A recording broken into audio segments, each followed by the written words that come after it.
It is 5:30, Tuesday, August 4th, and it's the Rules Confirmation and Public Elections Committee. Let's start by calling roll. Councilmember Evans. Present.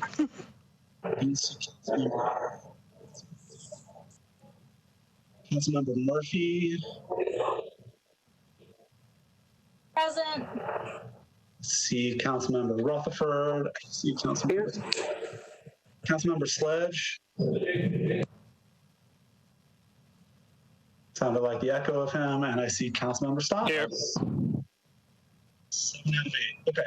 First, make a motion that pursuant to Governor Lee's Executive Order number 16 regarding electronic meetings, as extended by Executive Orders 34 and 51, and make a motion that this committee meeting agenda constitutes essential business of the Metropolitan Council, and that meeting electronically is necessary to protect the health, safety, and welfare of Tennesseans in light of the COVID-19 outbreak. Can I have a second, please? Second.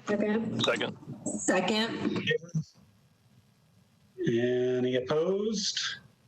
All right, we are ready to go.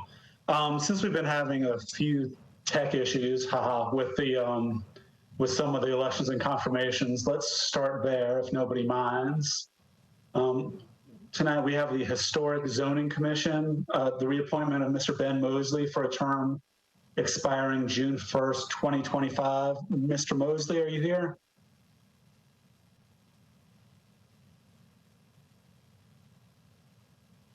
Mr. Mosley? I see him, Chair. He looks like he's muted. This is Elizabeth. Thank you, Ms. Waits. Mr. Mosley, can you unmute if you can hear me?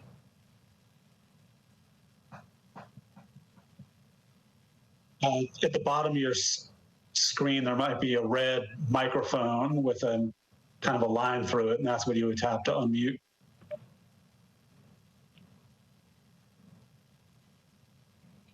So there we are. Mr. Mosley? Looks like you're unmuted, but I still can't hear you.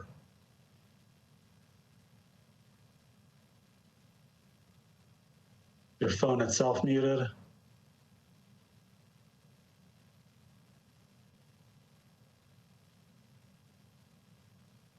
Mr. Mosley? All right, let's come back to Mr. Mosley. Oh, wait, I see him. Hey, Mr. Mosley, still can't hear you. Your phone itself isn't muted or anything like that? Guess not. Okay. Can somebody, excuse me? You start a video. Would somebody please contact Mr. Mosley if anybody from ITS is available? Yes, sir. Give me 1 second. Thank you so much. Let's move on to the appointment of Dr. Larotha Williams for a term expiring June 1st, 2022. Dr. Williams will fill the unexpired term of Ms. LaDonna Boyd. Dr. Williams, are you here? Hi, this is Elizabeth again. Dr. Williams is attending a seminar today that was previously scheduled, and it's supposed to end at 5:30. So we anticipate they'll be joining us in a little while. Hopefully that will be before you all finish your meeting. And if not, then hopefully we can revisit and consider whether to entertain a deferral. Okay, thank you, Ms. Waits. All right, and I think Mr. Mosley, someone from tech support will be contacting you to see what's going on with your sound. So I guess we're back where we started, which would be resolutions. First up is RS 2020-472 by Councilmember Hurt, urges Senator Lamar Alexander, Senator Marsha Blackburn, and Governor Bill Lee to support the John Lewis Voting Rights Advancement Act. Councilmember Hurt.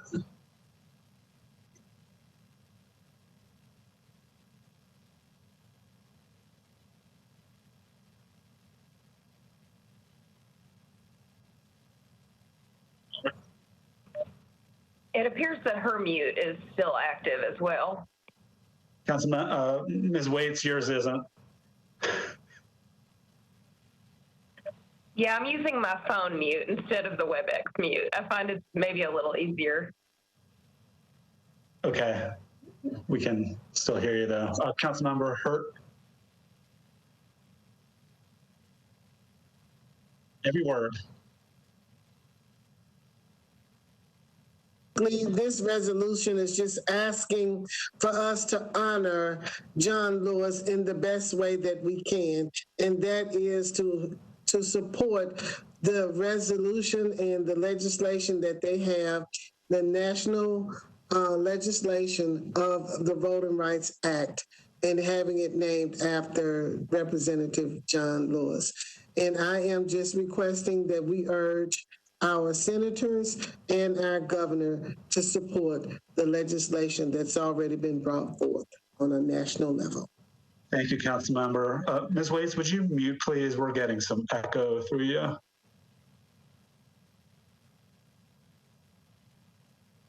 Thank you. Councilmember Murphy? Thank you, Chair. I have a few questions for the sponsor. While I completely support the John Lewis Voting Rights Act, I feel like this resolution is a little bit of a quilt with some missing pieces. It talks about that Congressman Cooper and Congressman Steve Cohen has signed on, and that we're asking Senator Senator Blackburn, Senator Alexander to support it, and then bringing in the governor, who obviously doesn't vote on this, but it does say to encourage members of Congress from Tennessee. And so I'm just wondering if there's a reason we're not listing or asking the other Congress people that represent Tennessee, although they might not represent Davidson County, they're part of the Tennessee delegation. Councilmember Hurt? Why they were not included, to my knowledge. As you know, the legislation is not actually presented, or for me, it is not created and developed by me. It was done in the office of the county. And I just believe that they probably were looking at the Democratic Congress people in Davidson County and Shelby County, and just move forward. And I accepted what was presented and moving forward with them. It's a legislation that basically speaks for itself. But we can definitely all add that this has already passed the U.S. House. Excuse me? It's already passed the House. I didn't know that it had passed. I don't think it had passed when I presented the legislation. Councilmember Murphy? Okay, I just was wondering, because again, if we're, I've voiced concern many times about when we send resolutions rather than let individual letters to members and things that we all sign on to, and wonder about which is more effective, and that piece of my comments have absolutely nothing to do with John Lewis and the Voting Rights Advancement Act, because I think that's a fabulous thing. I want us to, at some point, and I think Chair Rosenberg, we've talked about this, come up with some kind of comprehensive framework, so when we have resolutions like this, that we make sure we're being as most effective as possible, and nobody says that we left somebody out, or that we didn't dot a T or cross an I. And so I was just wondering why the other Congress members weren't listed, but that works for me. Thank you. Any additional discussion? All right. Anybody wishing to vote no or abstain, please raise your hand in WebEx. I see none. Thank you. Next up, Thank you. We have RS 2020-473 by Council Members Taylor, Hurt, and others, recognizes racism as a public health crisis and declaring a commitment to enact policies that unequivocally defend minorities and aim to eradicate the effects of systemic racism affecting Black people and other minorities throughout Metro Nashville and Davidson County. Have a motion and a second, please. Motion. Second. Thank you. Any discussion? All right, seeing none, anybody wishing to vote no or abstain, please raise your hand.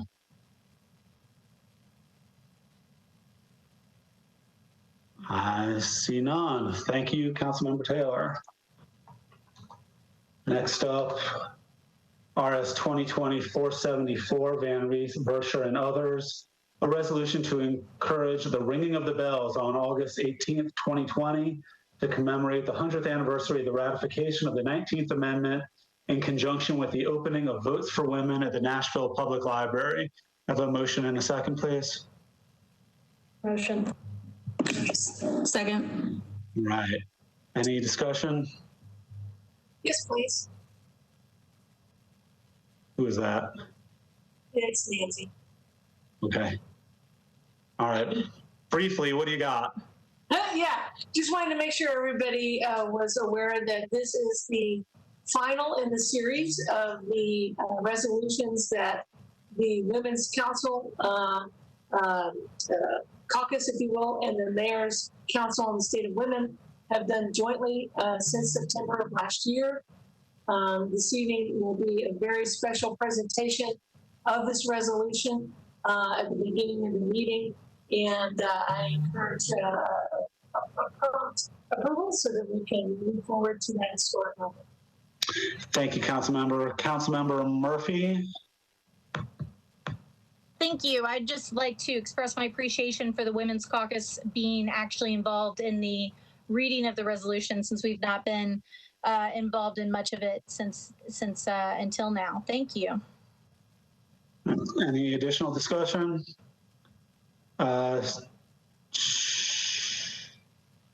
Is this your leftover hand, Councilmember Van Rees?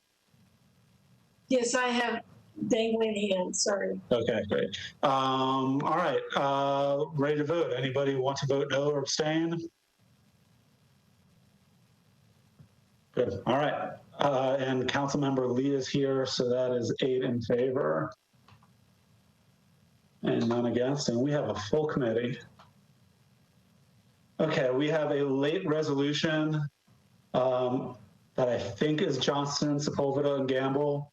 It's a resolution proposing initial recommendations by the COVID-19 Financial Oversight Committee to the Mayor, the Director of Finance, and the Metro Council for distribution of $10 million in CARES Act funds from the COVID-19 Pandemic Fund to provide rent and mortgage payments and utility payments for Davidson County residents affected by COVID-19 to be administered by the United Way of Greater Nashville using the Our Fair Share Nashville preliminary report submitted by the Equity Alliance and commissioned by the Mayor's office.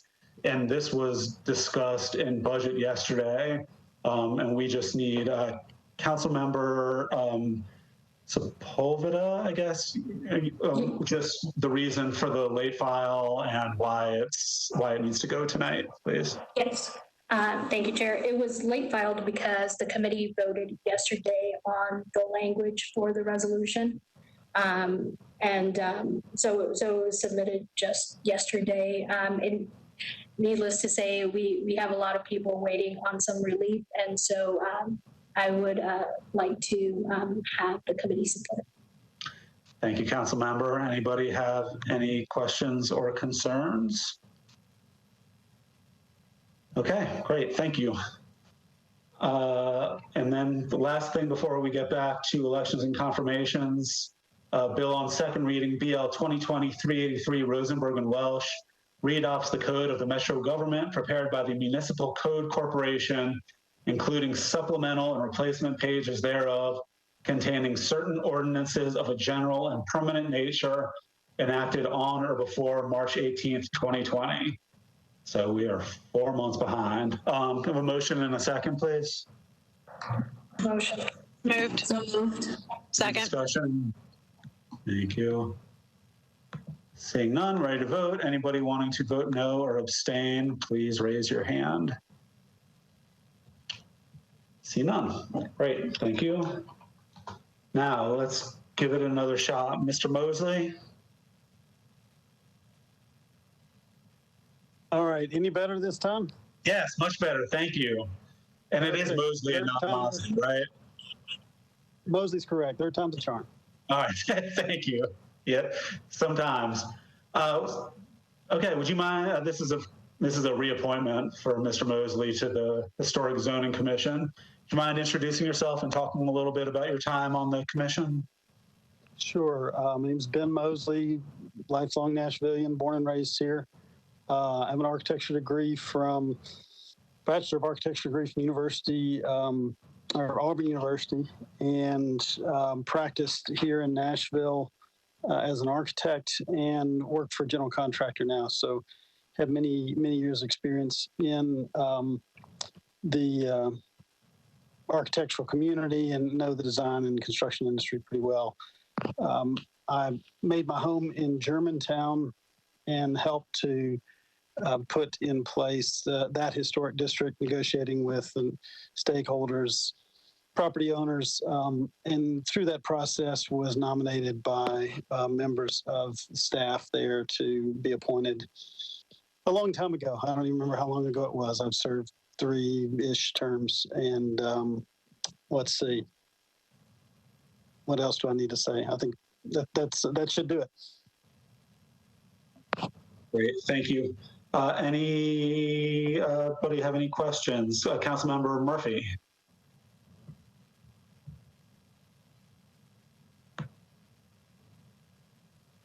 Thank you, Chair. Mr. Mosley, I know your parents live in my districts and they're wonderful people. I always love seeing their yard signs. Of course, you're partial, right? So I, as planning chair, this is something that I hope to explore. I had hoped to explore this summer, but you know, COVID and 2020 just has changed everybody's plans. I have been hearing as chair and as a district council member that constituents and neighbors going before the Historic Commission often feel that either the commission just rubber stamps the staff's recommendation and then there's not a lot of discussion, or that it's just basically that things are a done deal and neighbors don't have a lot of input. Now, of course, I'm hearing one side of the story and hope that, you know, later this fall we can have some more discussion. But I wanted to get your opinion on whether you feel that, because you've been on there for a while and things like that, and you're a representative of a district. Do you feel that some I guess angst could come from the fact that people are not notified via mail before things go to the Historic Commission, the same way things are when they go before the BZA or the Planning Commission? So, Ms. Murphy, for clarity, I want to make sure I understand the question. Is it that applicants don't feel like they get a fair shake, or your constituents who live within the districts don't feel like there is adequate discussion and/or that it's, you know, the input from the community is taken into account before voting? I think you actually said it better than I did. I think that I sometimes hear from applicants that there's so many gray areas that they don't get straight answers. And then on the flip side of the coin, I hear from constituents who feel like it's a done deal and that they don't get a say in it because typically, whereas planning, you get notification, you get postcards when things are first filed. At the Historic Commission, you basically don't know necessarily something's going on until it's on the agenda and everybody, the staff and the design professionals and the property owners have already come to agreements. You know, in terms of procedure, when a meeting is happening, you know, I know this from experiences that the meetings are noticed via signage at a particular property. And in terms of mailing of notices, I don't know that that applicants have the same. I'm pretty certain that there's certainly not as wide a circle as cast in a planning or rezoning exercise at the for the Planning Commission. So if as an entity, that would be up to the council, obviously, to put additional notice requirements so that more people knew. To speak to whether something's a done deal beforehand or not, I've felt like nobody leaves our meetings happy, and if that's the case, then we're probably doing it right. Right. I mean, and that's an oversimplification, and not always the case. Some people may leave madder than others. I think because, well, certainly in planning issues, there is some judgment that goes into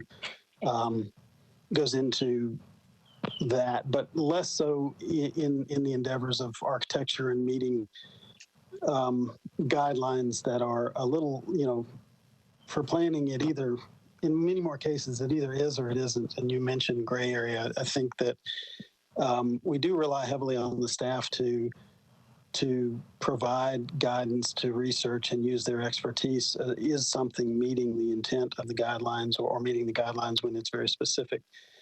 And I think they do a good job at that. And based on the 12, let's see, probably, I think 15 plus years that I've been on the commission, it ebbs and flows as far as how much discussion there is. I certainly don't feel like people are afraid to speak and or disagree.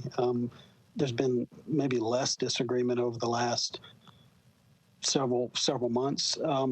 And when I say disagreement, there certainly has been discussion about particular items that are coming up on the agenda. But I wouldn't say that the fix is in or that people don't have a chance to speak. They may not like the outcome, but they certainly get a chance to be heard.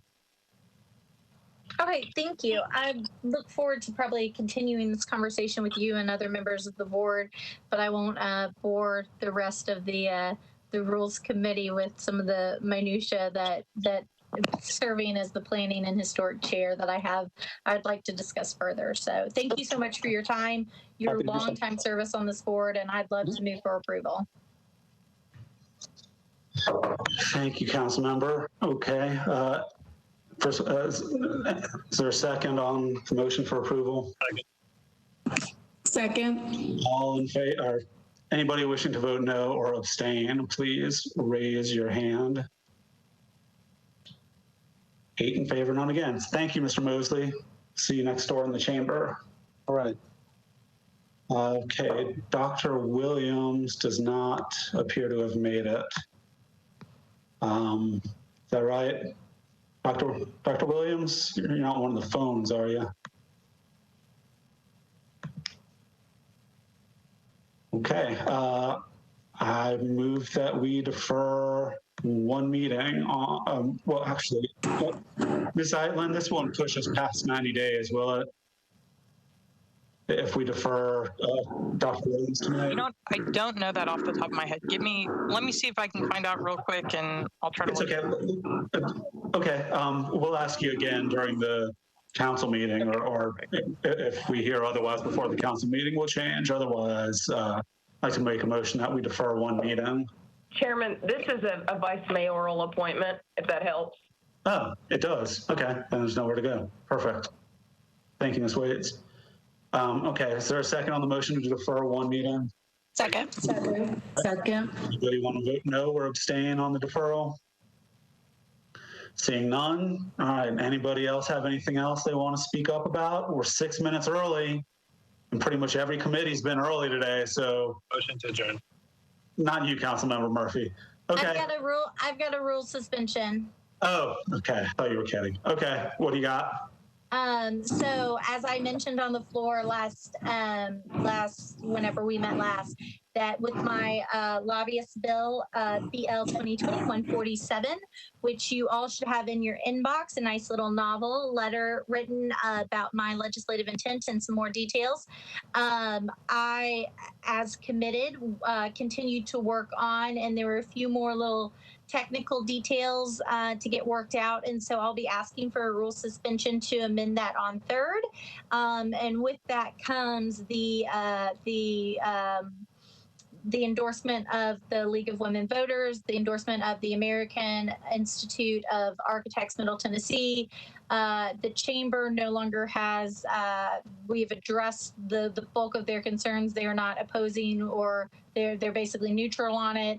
And so I think we've taken care of pretty much everything we could take care of. So with that, I hope that y'all will be okay with me suspending that rule to make Nashville a more transparent and better place to live, work, and play. Thank you. Does anybody have any questions or comments? Okay, well, I'd like to see, this kind of brings up something in the rules. I don't know if there's something that would be worth having a discussion on in the future. And that's the fact that we're not allowing amendments on third reading, which ends up, I understand not allowing really deep substantive amendments that might violate notice provisions or just general transparency things. But some of these smaller amendments being allowed on third reading seems like it would really, allow the process to move more smoothly. And that's just my thought on it. Councilmember Van Rees, I see your hand up. Yes, thanks. I just wanted to acknowledge the welcome compromise on the 6 months versus 12 months on the moratorium.